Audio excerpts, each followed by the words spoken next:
Hello and welcome back to another episode from Astrophotography 101.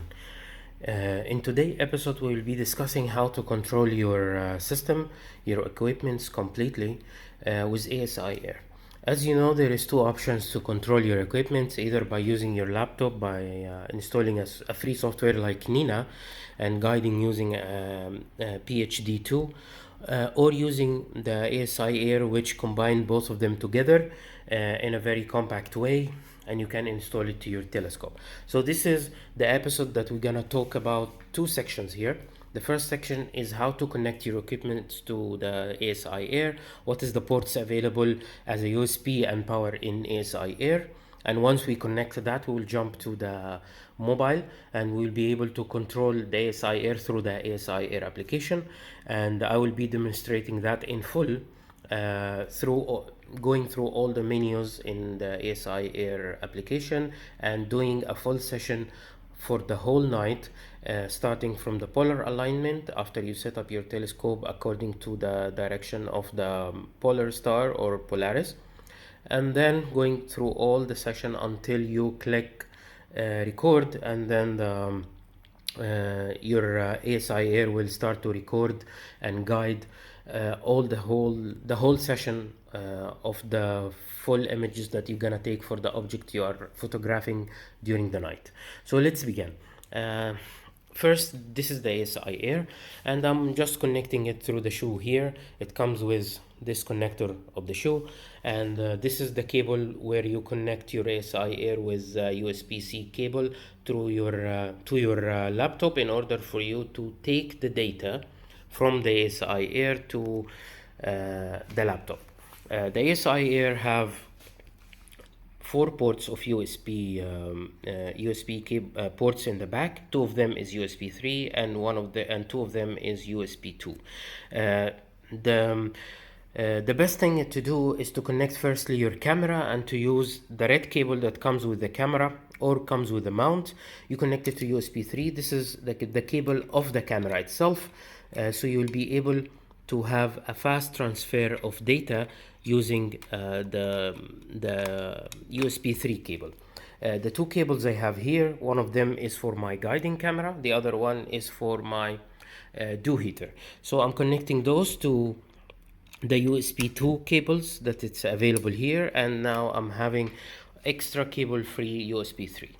At the back or at the down part of ASIAir, you will have here 4 ports. This is output, the output of 12 volt, and you can connect here anything that require 12 volt, like the camera or the dew heater or the mount. There is 2 ways to power your ASIAir. The power cable is from here, and you have a switch that for power on and power off, and one button for reset, which you don't need to touch at the beginning. However, as I said, there is 2 ways to power your ASIAir. You can take the power brick from the wall directly to ASIAir and take a port from here, from the output of the ASIAir, and connect it to the mount here at the back, and you will be able to get power. However, I think, in my opinion, the best thing to do is to get the power to the AM5 mount here, and then take a power from this, since AM5 mount have a power output at the bottom that provide power, and take this cable and connect it to the power inlet. So that's what I am doing. I'm connecting this cable here to there, which is taking a power from the mount and connected to the ASIAir, and now I'm giving my ASIAir power. Second 2 cables I have for power, one of them is my camera, my main camera, which is on the back. The second one is actually my dew heater, and I'm connecting the dew heater also to this port. So I have now 2 power ports that is connected to the ASIAir and can be easily detected in the ASIAir application. That's how you connect your equipment to the ASIAir, and once you do that, you will be able to just turn on the power from the the AM5 mount, and then give power from here to the ASI air. And once the air peeps, then you can now open your mobile, as we will show, and connect to the Wi-Fi of the ASI air. So we'll start by turning on ASI air and the AM5, and the sound you're hearing is the AM5. And now we are turning the ASI air, and once it beeps, we will be able to connect to the Wi-Fi network of the, yeah, now we can.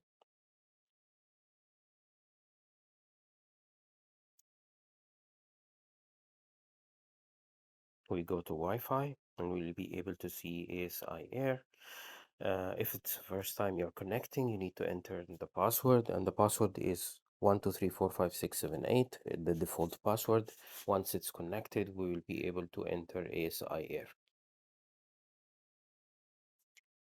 And now we are inside ASI air. The first screen you are welcomed with is your coordinates, and you're supposed to have your location on. This way you will be able to, the mount and the ASI air will be able to find your location and determine the sky. Also, it will find your mount automatically. Main scope focal length you need to add. So for me, I added 569, but actually it's 570, so I can enter that here. And then the guide scope focal length is 120, that's correct. And the ASI Air found my main camera and the guide camera automatically, so I enter from here,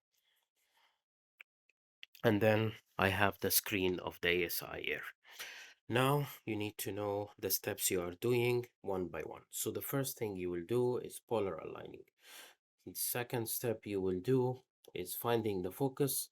The third step you will do is go to the review, take a picture to make sure that everything is okay. And the fourth step you will do is the function of GOTO, so you can send a telescope mount to a specific object you want to photograph. And the next one is setting up your Autorun.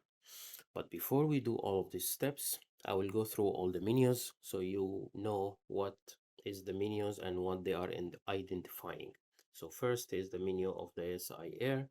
This is your network name.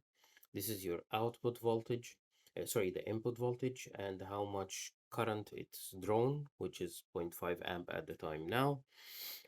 Also, it shows you the CPU temperature and so go on. Here, you will have your power slots, and the SI Air, as we shown, have 4 power slots that can power 4 objects, 4 elements. It can be your mount, also it can be your dew heater, it can be your camera, and if you have something more, you can add it to that, like filter wheel, for example, or something else.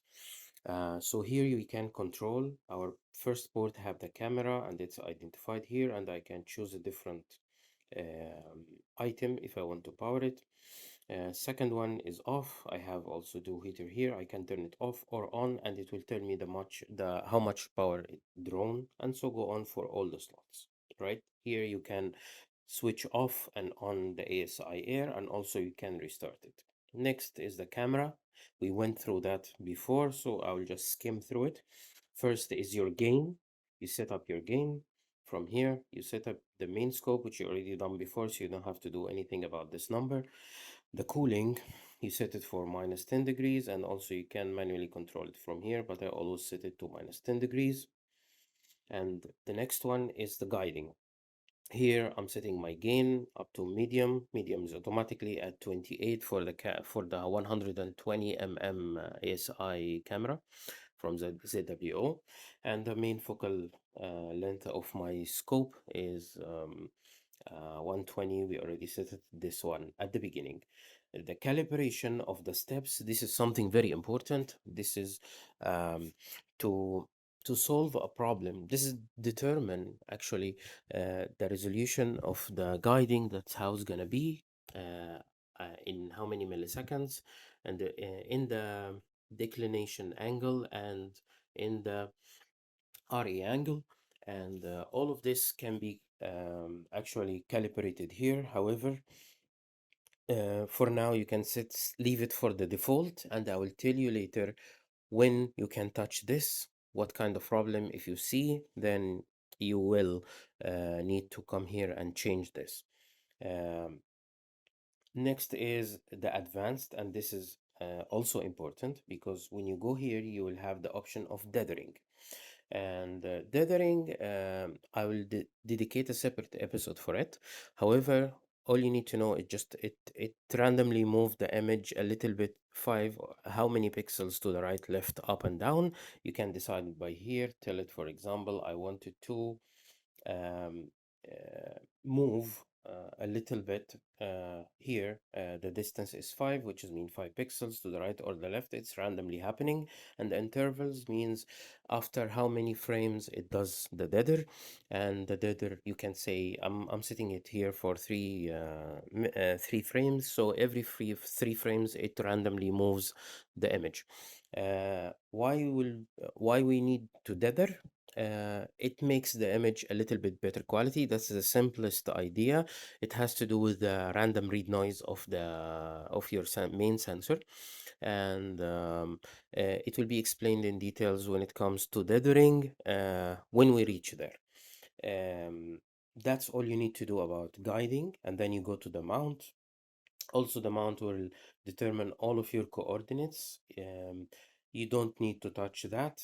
Even the guiding speed, you don't need to touch that. Just leave it at the default, you'll be okay. This is if you have electronic filter wheel. I don't have electronic filter wheel, so this is turned off. Here is automatic focuser. I also don't have automatic focuser. I'm using Batnoff mask or my eyes, and you can do that. They are much cheaper, and automatic focuser is not a must, and you can start easily without it. Going next to the CAA. I don't have a CAA. It's a camera rotator basically, that it does it rotate your camera automatically for you. But for the beginning, you don't need that. Or even, I don't think that I will ever use something like that unless I'm in a remote area. I don't have access to my telescope, but in general, I can do that with my hand, no problem.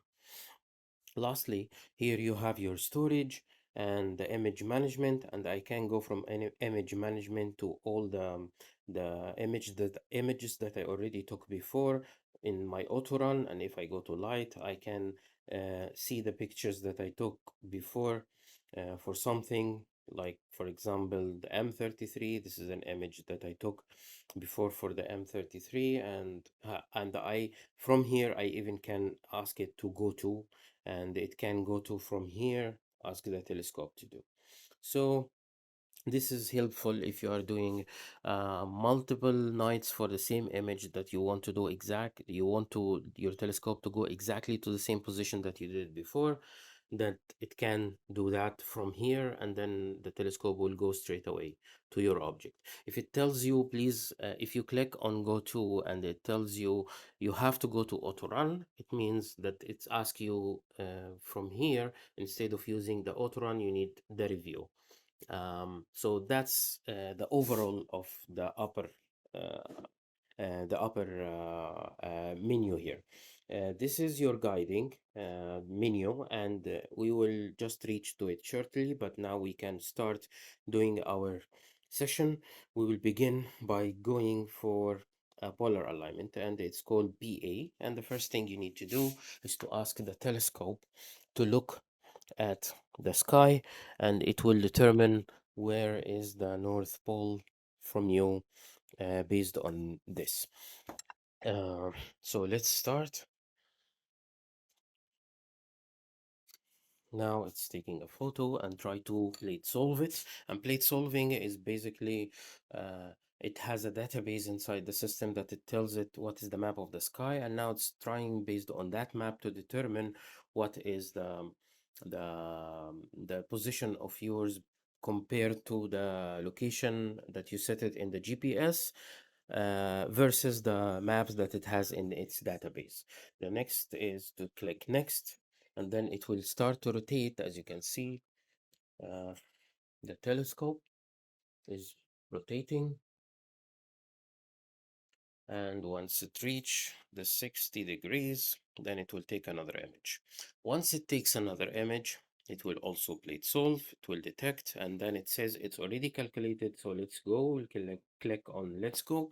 And now I am actually a little bit closer, so I need to adjust my telescope based on the manual adjustment to find to get the closest I can get to the North Pole star. And I need to be within 1 arc minute from this at best. So I am adjusting now, and let's see. Hmm.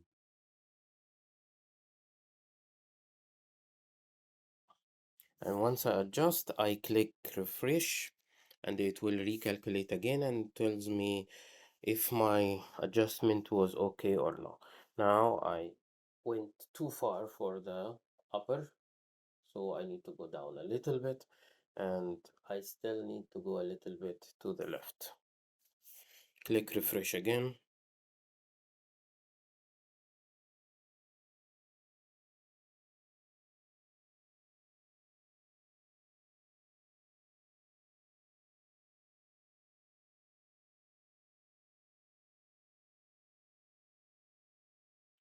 As I can see, I'm okay with the up and down, but I am not okay with the left and right, so I'm trying to adjust that for now.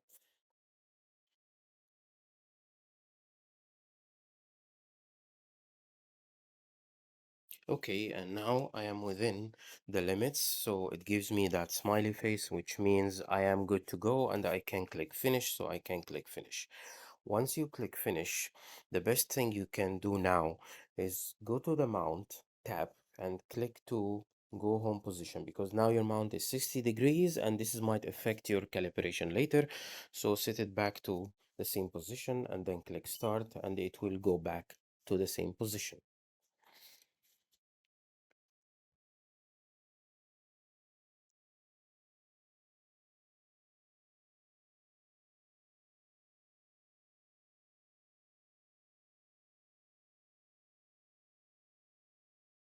Okay, and now we are already done with the polar alignment, so we can go to next is your focus. Your focus is you will do only the first time you're doing that, and you don't have to do it every time because the focus will not change um, within a few days if the temperature is the same. So now from this, I can click start from this camera shoot, and then it will take a picture, and based on that picture, I can see my focus.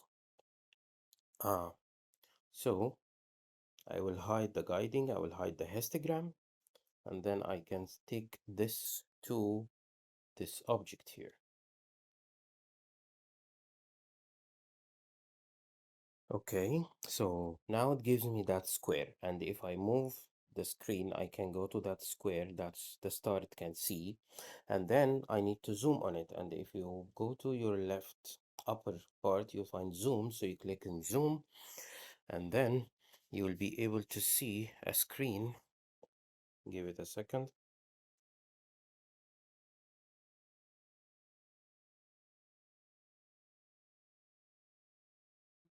Okay, and once I clicked on zoom, it shows me this screen. Here, what you are looking for is that the star size should be the minimum and the peak should be the maximum. So the higher the number the smaller the number in the upper star size is the best, and the higher the number in the peak is the best. So I go to my telescope and then I unlock the zoom, the focus, and then I start to move my focus a little bit in order for me to see if it's focused better or no. And now, if you can see, now I had a spike, which means I'm going in the right direction. Um,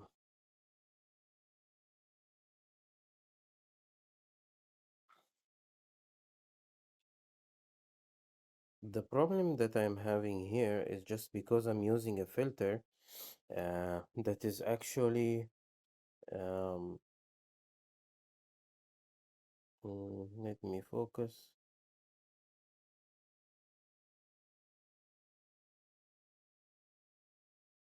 Okay, I cannot reach focus, but I know that exactly this is my perfect focus.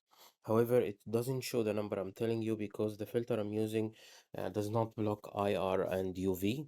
And this is a problem that caused this halo around the star, and this halo around the star is actually coming from because of this the filter, not because it's out of focus and it's confusing the focus. However, I know that this is the perfect focus for me, so I can keep it that way. There is another way also I will show you now, which is adding a pattern of mask.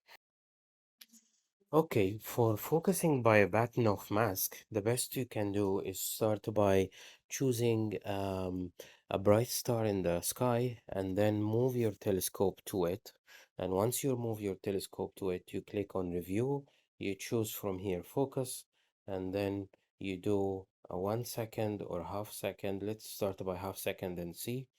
Half second, and then we'll see the image. And now with a half second I can see the star very bright, so I can make it even 0.1, and now the star is very bright.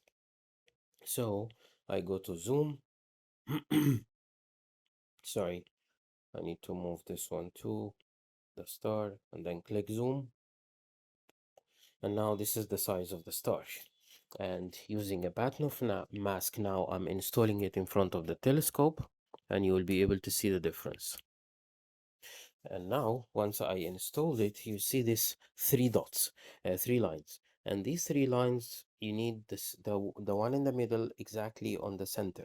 So I will move my focuser a little bit in order for me to see if I am in focus or not in focus.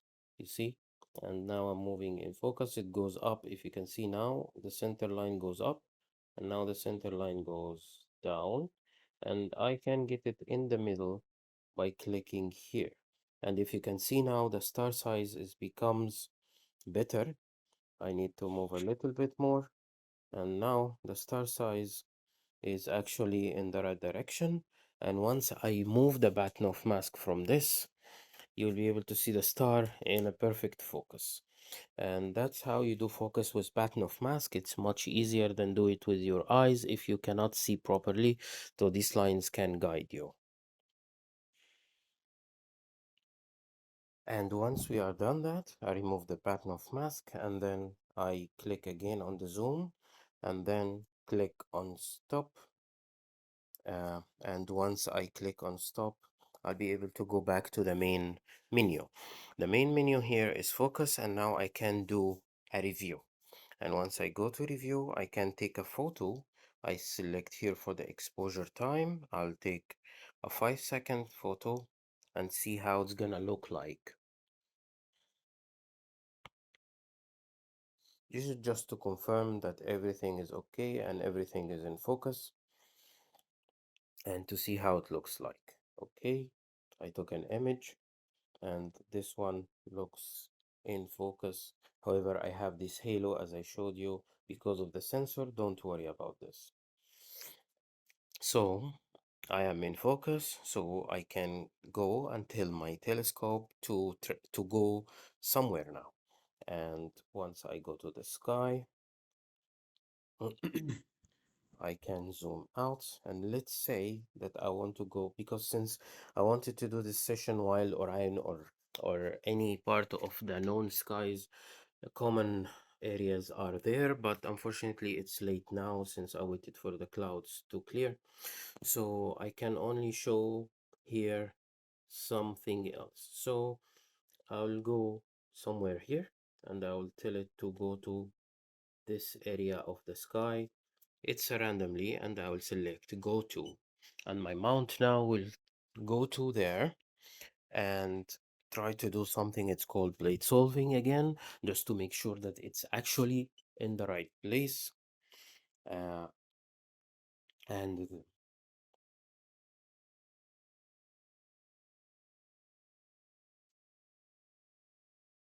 and now, uh, from the polar star I can find another place and tell it to go to, and see how it will um, go there.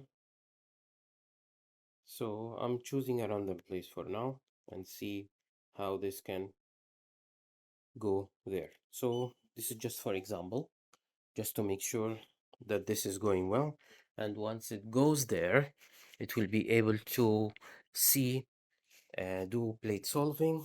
As you can see here, it's shooting, plate solving, and once it plate solve, it just a little bit correct in order for it to know that it's actually there. And once it's there, it will zoom in, same like what happened, and the icon of stop disappears, and now you are actually there. And if I go back here, I can now start guiding. How to do that? I click on guide, and then within this screen, I click, uh, this is what the message will show for you the first time you are clicking on it. So the first time I remove the graph, I click here just to make sure that calibration is not there. Always clean if it's recording from the last night. But if it's your first time, you don't need to clear anything, but just every time you're opening ASIAIR and go to guiding, click on calibration to make sure that it's clear. There is no lines, green, blue and red lines here. Once it's done, I click on this icon, which will take photos from now the guiding camera through the guiding scope. And now if I click on this target icon, now it's identifying the stars that in the sky. And what it does, if you are seeing here, it says west steps 1, 2, 3, 4, 5, 6. Without going into details about what is these steps and what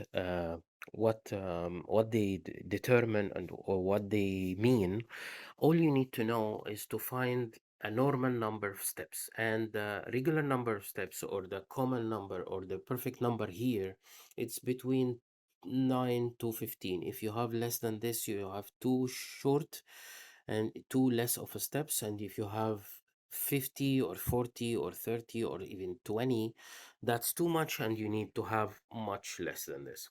So you see now it's east stepping down, which means the maximum number was less than 15. It was actually, I think, 12, if I'm not mistaken. So now if you're looking on the screen, you'll find that it's moving a few steps from the star. So the more steps it goes, the better the quality of the resolution of the guiding will be, but you don't need it to be too much.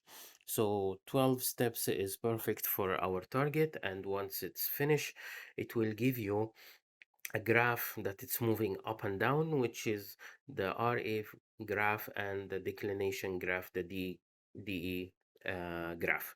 And it will give us the error of the guiding by the arc seconds. And any number between zero point 0.5 to 1.2, 1.5 is perfect. You don't need less than this, and above that will have a little bit of an issue on long sub exposures. But for now, if we get this number, then we are good to go. So let's wait for the guiding to finish since it takes some time. And once it finish, um, we will be able to see the guiding.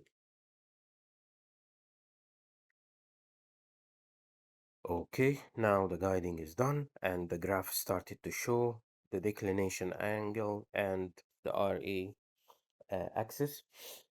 So both of them are showing, and give it if I can get out of this now on the screen if I want, by clicking on the graph here, or I can click on this to close, and now I'll be able to see my guiding in the upper top left.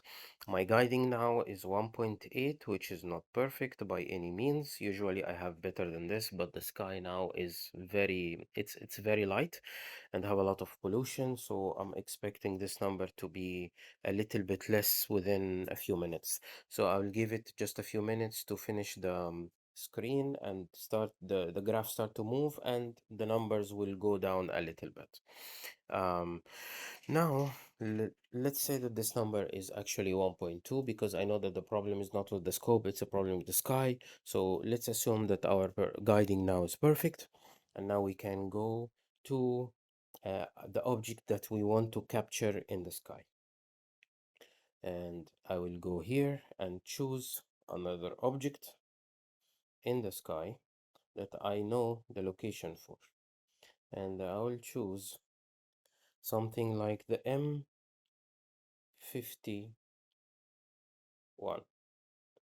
the Opal Galaxy.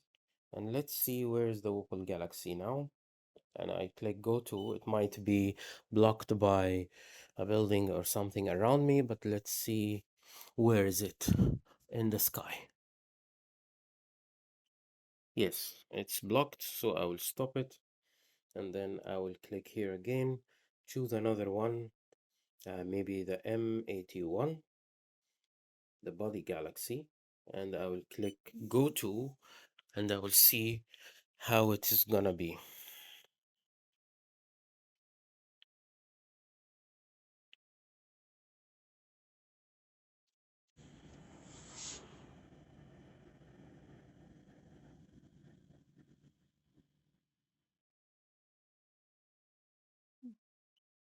Okay, it reached there, and now it's doing plate solving to make sure that it's on the right place. Once the stop sign disappear, I know that it's actually there. Yes, it's actually there. So I can take a photo. I'll move the photo a little bit just to frame the two galaxies together and then send it to go to again. We'll do the same thing, plate solving, detecting, and then centering. And now it's centered. Yes, perfect. So I can go back to exposure and take a photo just to make sure that I am in the right place. And I will take a 10-second exposure. I know that I'm in the right place because I did this before, but this is a demonstration to see. Usually I take not 10 seconds, I take 30 seconds or 60 seconds, but for the sake of this video, I'm doing only 10 seconds. But as you can see here in the picture, you see the two galaxies together, one here and one there, right? So now I know that I am in the right place. I can now go and to my auto run, and this is the run that you will do for the full night. My full night is going to be auto run, and then I can click here. Those are schedules that I created before. I can keep them, I can remove them, I can click them like this, remove like this, or on like this, or I can completely delete. I don't want to delete this one, or let's delete it, no problem. And then I'm deleting those and I'm creating another one. Which type of frames I'm taking? I'm taking actually a light frame, which is the main frames that I'm taking. The exposure that I want to take is let's say maybe 120. Let's say 120. I want to take 120 seconds, which is 2 minutes of exposure for each sub exposure. The default gain, I'll keep it as the default, which means the 100 that we said before. Repeat, this is the number of frames you want to take. So I can say 50, for example. Click OK. And then this is the setting for the pinning. And all you need to know about the pinning now is that leave it at pin 1. Pin 2 will reduce the resolution of the image, but will increase the quality of the image that it's taken. So for now, just keep it as the original resolution, which is 3008 by 3008, which is the main resolution of my main camera, the 533 MC. So I'll keep it at pin 1, and then now I can click confirm. Once I click confirm, there is some settings that I can show you on the side. Now I can give the target name. I can write here and write whatever I want, and this is the M81, so I can keep it as there. Or if I capture M81 twice, I can write M81-2 or something. Whatever you want, you can play with that. This is how to identify it when you're taking your data out of your ASIAIR. Now I can go down and then end options. End options tells you what the ASIAIR after it finish what it's supposed to do. You can tell it to go to home position, which I usually do. I also, if I'm sleeping and I want to sleep and the session is gonna finish at the middle of the night, I don't want to wake up at that time, I can just click shut down ASIAIR from here, as you can see. And then once this is set completely, I can click the image here the photo, and then the session will start. It will capture the 50 frames that I want them to capture, and it will dither within 5 pixels every 3 frames as I asked it to do in the guiding, and everything will keep running. And if you're looking now at the guiding quality, you will see that my guiding is actually doing well. Now it's much better at 1.3 arc second, and it's looping. So by now I hope I explained the full session of the ASIAir, how to do that. And if you have any problem with regarding to guiding, for example, then there's two things to look for. The first thing, if your object that you are trying to capture within the sky, it's very close to the polar star, it will not allow you to guide. And if you started to guide, then it will give you an error message. And if you ignore that error message, most probably what's going to happen is that the steps that we saw before, it will run all the way to 50 steps or 60 steps, and it will be looping forever. So what you need to do for something like this is to go a little bit farther from the polar star, about 30 or 35 degrees east or west, and then you do your guiding there. And once you start your guiding there, put your go to the function of go to and choose the object that you want to go to, which is closer to the polar star if it is, and then go there, and it will continue guiding from there with no problems. Um, Hopefully, this is a thorough explanation to ACI Air, how to use it, and the full session from the beginning all the way to an end. As always, thank you so much for watching, and I will see you in the next episode.